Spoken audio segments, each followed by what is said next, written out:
Hello everyone, welcome back to our channel. Today in this tutorial I am going to show you how to add profile picture on your Facebook. To add profile picture on your Facebook, firstly open your Facebook application.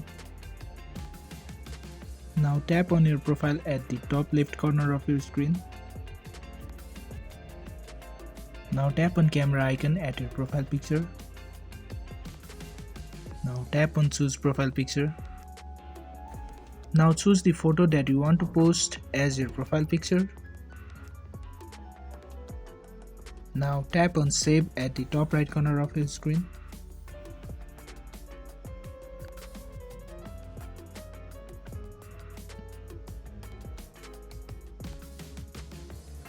This is how you will be able to add a profile picture on your Facebook. If you found this video to be helpful, go ahead and give us a like. Also don't forget to subscribe to our channel and press that notification bell so that you will never miss another upcoming videos from us. Thank you and see you in next video.